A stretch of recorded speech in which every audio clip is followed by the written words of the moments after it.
नमस्कार दोस्तों। पिछले व्याख्यान में हमने पेटेंट ऑफिस की वेबसाइट इनपास का एक भ्रमण किया था और उसमें एक रैपर को हमने ख़ास तौर पर देखा। दोस्तों, उसी एप्लीकेशन के ये अमेंडेड क्लेम्स आपके पटल पर इस समय आप नज़र आ रहे होंगे आपको। तो साथियों, सबसे पहले हम पढ़ते हैं क्लेम नंबर 1। ये कहता है कि we claim a disposable trash bag system comprising.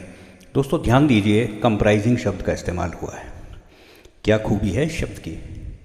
अगर इसकी जगह कंसिस्टिंग होता तो क्या इसका अर्थ बदल जाता या इसका विस्तार बदल जाता। दोस्तों, कंप्राइजिंग एक ओपन एंडेड टर्म है। जब हम कहते हैं कि इट में कंप्राइज, तो इसका मतलब इसमें और भी बहुत कुछ समा सकता है, ओपन एंडेड है। लेकिन जब हम कह देते हैं कंसिस्ट, तो फिर हम उसमें कुछ और नहीं जोड़ सकते, यानी आगे और भी फीचर्स ऐड हो सकते हैं। ये प्रबंध ये टर्म कर देती है। तो अमेंडेड क्लेम में कंप्राइजिंग शब्द का इस्तेमाल आप नोट कर सकते हैं। अब आगे हम इसे टुकड़ों में समझते हैं। सबसे पहला जो एलिमेंट है उसको डिस्कस करते हैं, वो है a plurality of flexible trash bags. दोस्तों, प्लूरलिटी से पहले ये स्मॉल ए क्यों लिखा है? इंग्लिश में ए लगाते हैं इंडेफिनिट आर्टिकल, पहली बार इंट्रोड्यूस हो रहा है। आगे जब यूज़ होगा तो इसमें ए की जगह द लगाएंगे। ये बात ध्यान रखनी है, नहीं तो ऑब्जेक्शन आएगी। Design in below shape. Below shape, दोस्तों बिलो शेप क्या होती है? आपने कुछ म्यूज़िकल इंस्ट्रूमेंट्स देखे होंगे, जैसे हारमोनियम जब खुलता बंद होता है तो कंप्रेशन होता है, एक्सपेंशन होता है, वो दिखता है उसमें। ऐसे ही एक म्यूज़िकल इंस्ट्रूमेंट हिंदी फिल्मों में, जैसे अमर अकबर एंथोनी, उसमें विनोद खन्ना साहब ने वो प्ले किया था एक सॉन्ग के अंदर, जहाँ पर तीनों मेन एक्टर परफॉर्म कर रहे थे एक सॉन्ग में। तो ये अकॉर्डिंग जैसा फोल्ड होता है। अब बैग के अंदर क्या फीचर्स हैं? इसमें एक sealed horizontal seam A B bottom में है, मतलब नीचे से बंद है। ओपन टॉप पोर्शन है, उसका नाम सी डी है। तो ये ड्राइंग्स में आप लोग चेक कर सकते हो। तो अब तो आपको पिछले व्याख्यान में ये पता लग गया होगा कि एप्लीकेशन नंबर डालकर रैपर में जाकर आप कोई भी document, form 1, form 2, first examination report, उसके बाद में हियरिंग का apply, grant certificate, anything you may check. और उसके लिए आप सर्च, किसी और व्याख्यान में हम देखेंगे कि इनपास सिस्टम पे जाके एप्लीकेशन को सर्च कैसे करते हैं। आप अपनी पसंद का कीवर्ड उसमें डालिए और उसके बेस के ऊपर जब आप सर्च करेंगे तो उसमें बहुत सारी पेटेंट एप्लीकेशन जिसमें वो शब्द है वो आपके सामने खुल जाएंगी। ओपन टॉप पोर्शन सीडी ऊपर से खुला होता है। लाइन ऑफ सेपरेशन ये दो बैग्स को जोड़ती है। और दोस्तों यहाँ पर लिखा है एडहेर्ड, वेल्डेड और सील्ड, यानी 3 तरीके से ये दोनों जुड़ी हो सकती हैं। अब सबसे महत्वपूर्ण हिस्सा क्या है? कंप्रेसिबल एंड एक्सपेंडेबल, यानी बैग दब सकता है और फैल सकता है। इसका फ़ायदा क्या है? Optimise stacking and space utilisation. मान लीजिए कि आपके घर में डस्टबिन है, तो सामान्य बैग्स कैसे होते हैं? अलग अलग रखे होते हैं। लेकिन आपकी इन्वेंशन क्या करती है? सारे बैग्स नीचे कंप्रेस फॉर्म में स्टैक्ड कर दिए। जैसे ही एक बैग भरता है हम उसे निकाल लेते हैं और अगला बैग अपने आप रेडी हो जाता है। तो यही इन्वेंशन का कोर आइडिया है। इतनी सी इन्वेंशन है। तो यही क्लेम नंबर 1 हमारा इंडिपेंडेंट क्लेम है और इसमें आप देख सकते हैं स्ट्रक्चर भी है, फंक्शन भी है, एडवांटेज भी है, और यही हमारी इन्वेंशन की लीगल बाउंड्री डिफाइन कर रहा है। अब क्लेम नंबर 2 देखते हैं।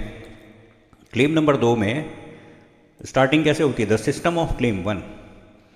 तो जब ये क्लेम 1 को इंगित कर रहा है, इशारा कर रहा है, इसका मतलब है कि यह डिपेंड कर रहा है फर्स्ट क्लेम पे, तो इसको हम कहेंगे डिपेंडेंट क्लेम। आगे क्या लिखा है? Thermoplastic material with elasticity and durability, ये कंडीशन जोड़ दी इसमें, मटेरियल स्पेसिफाई कर दी गई। तो दोस्तों जो क्लेम 1 था तो वो तो जनरल हो गया। अब ये क्लेम 2 स्पेसिफिक हो गया और यही डिपेंडेंट क्लेम का काम है, लिमिटेशन को जोड़ना। जैसे जैसे नीचे की तरफ बढ़ेंगे हम लिमिटेशन जोड़ते चले जाएंगे, खुद को बांध लेंगे। और जब हम खुद को बांध लेते हैं तो हम नैरो डाउन कर रहे हैं, मतलब अपने क्लेम को हल्का कर रहे हैं। तो दोस्तों अगर बहुत ब्रॉड रखेंगे तो इन्वेंशन ग्रांट होने में दिक्कत आएगी, बहुत ज़्यादा नैरो डाउन कर देंगे तो ग्रांट हो जाएगी, लेकिन फिर उसका फ़ायदा नहीं मिलेगा, कोई भी उसमें इन्फ्रिंजमेंट कर देगा। तो बीच का रास्ता करना चाहिए, बैलेंस रखना चाहिए। अब claim number 3, line of separation X Y, easy tearing. ये क्या कर रही है? यूजेबिलिटी इंप्रूव कर रही है। जैसे टिश्यू पेपर रोल में परफोरेशन होता है, आप उसको अलग कर लेते हैं, परफोरेशन होता है, तो यह फीचर यूज़र कन्वीनियंस के लिए होता है कि एकदम उसको उसी जगह से फाड़ा, वो एकदम से अलग हो जाता है वहाँ से।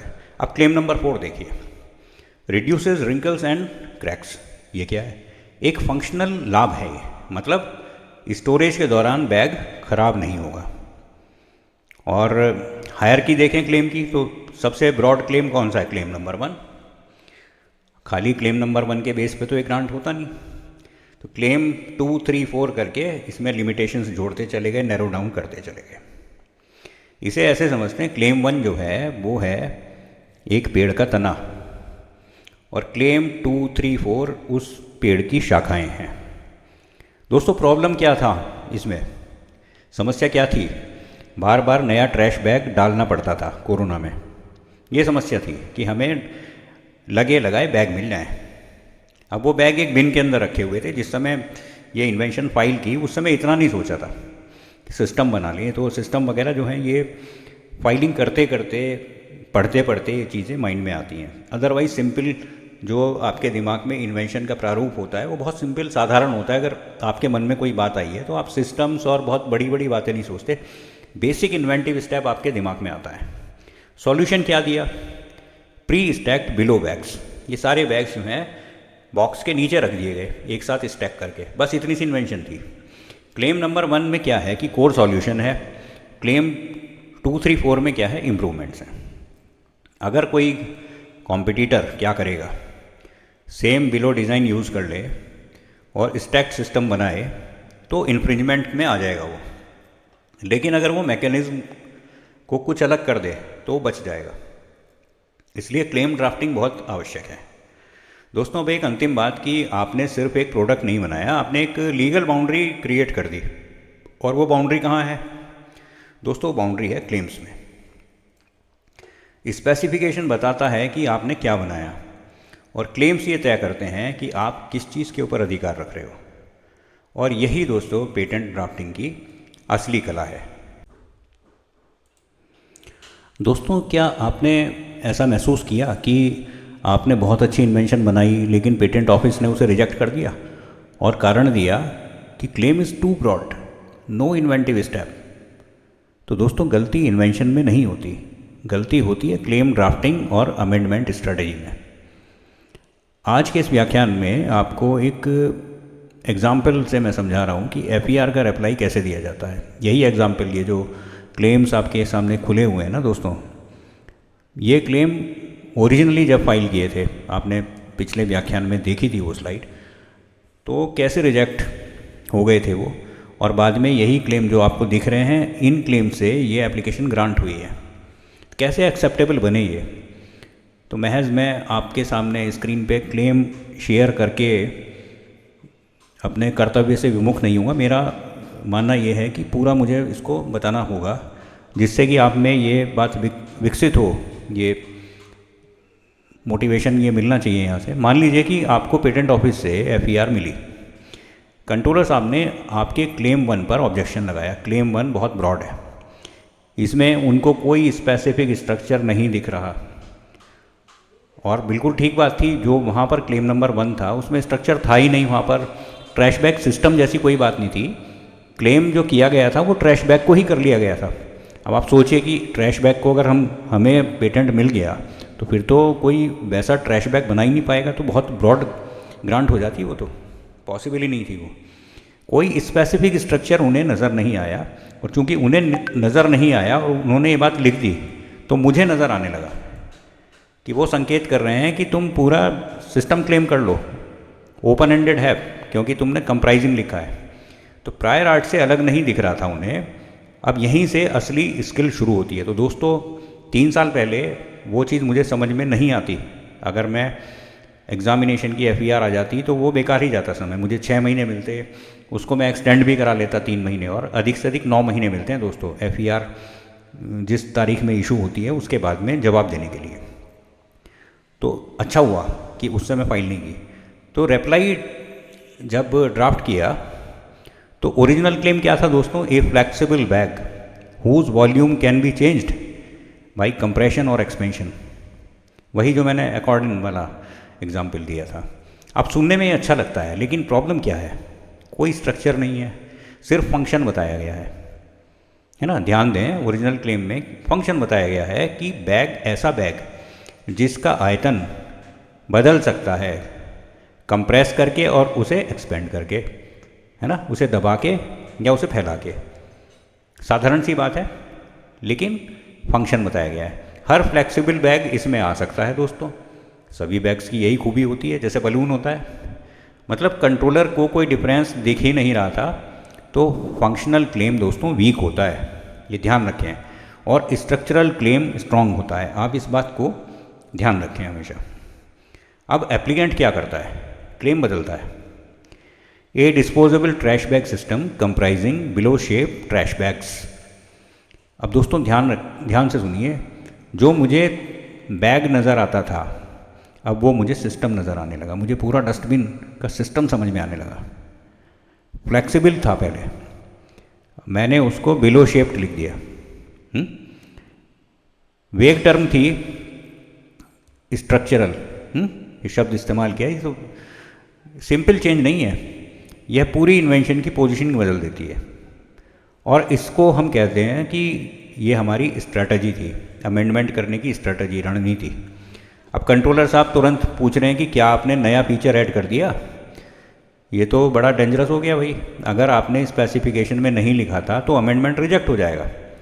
तो यहाँ पे एप्लीकेंट क्या करता है? एप्लीकेंट दिखाता है कि बिलो शेप पहले से डिस्क्रिप्शन में है, और स्टैकिंग कंसेप्ट पहले से मैंने लिख रखा है। भाई लिख रखा था मैंने, बिलो शेप भी लिखा था और स्टैकिंग भी। अगर आपको चेक करना हो तो आप इन पास पे जाके एप्लीकेशन नंबर फीड कीजिए और पूरा रैपर खोलिए। रैपर में फॉर्म नंबर 2 कंप्लीट स्पेसिफिकेशन, नीचे से ऊपर की तरफ देखिए, नीचे पुराने फॉर्म मिलेंगे और जैसे जैसे ऊपर जाएंगे, जो बाद में अपडेट होते जाएंगे, वो PDF आपको वहाँ पे मिलती रहेंगी। तो स्टैकिंग कंसेप्ट पहले से डिस्क्लोज है, इसलिए ये मैटर नया नहीं है, सिर्फ क्लेम को मैंने रिफाइन किया था। तो दोस्तों याद रखिए, you can claim more clearly but not more than what you disclosed. तो चूंकि डिटेल डिस्क्रिप्शन में खूब खुल के लिखा था, तो दोस्तों यहाँ पर लिखने में जो लोग कमी दिखाते हैं तो ये स्मार्टनेस नहीं है। कम लिखना यहाँ पर स्मार्टनेस बिल्कुल नहीं है। अपनी प्रवृत्ति अगर ऐसी है तो उसको बदल लीजिए, नहीं तो आपको बहुत नुकसान होने वाला है। सेक्शन 59 वो आड़े आएगा। अब कंट्रोलर साहब कहते हैं कि स्टैकिंग तो पहले से नोन है। यहीं पर 90% लोग फेल हो जाते हैं। क्यों? क्योंकि वो एक फीचर को डिफेंड करने लगते हैं, जो उन्होंने कह दिया उसके डिफेंस में चले जाते हैं।